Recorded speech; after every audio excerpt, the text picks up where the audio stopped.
So yesterday, let me just zoom out a bit, we did how you multiplying brackets was the same as long multiplication. But that implies you ought to be able to factorize. So reduce into two numbers that multiply to make it an expression that looks like that. How do you do it? Well, it's going to go into brackets like that, because that's what we had yesterday. And when I was younger, Miss Guppy said it's trial and error. My hat. Look at that number there and its sign. Always the sign of the thing that's just a number. If it is positive, which it is, it tells you the signs are the same. And to make the 7, you add. So you're looking for two numbers that you're going to multiply together to give you 12 and add together to give you 7. More than that, that sign there tells you what the sign in the brackets is. So we can enter that in. It's the same as that sign. So if that was positive, they'd both be positive, but it's negative. So they're both negative, there and there.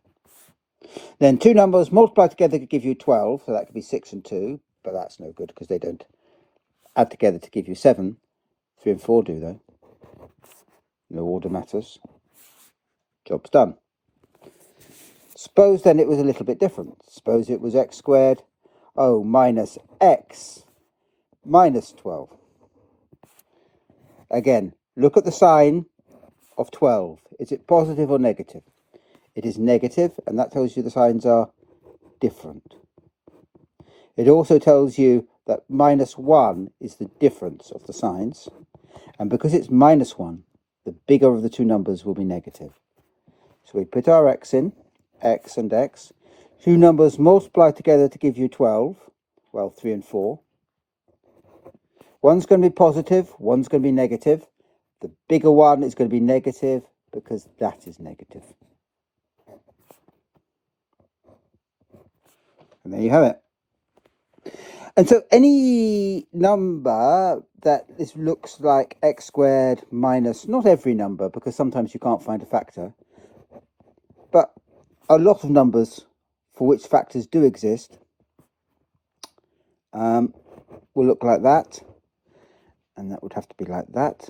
And all you're ever doing is thinking about the way the signs work. So for that one, it would be x and x. Multiply together to give you 56, and it's plus 56. The signs are the same, so they're both negative. I paused there because I was working it out. It's 7 and 8. No trial and error. What are you doing? It's a mixture of where your eye is, what you're thinking, and what you're writing. It's a ballet. That's why thinking on paper matters.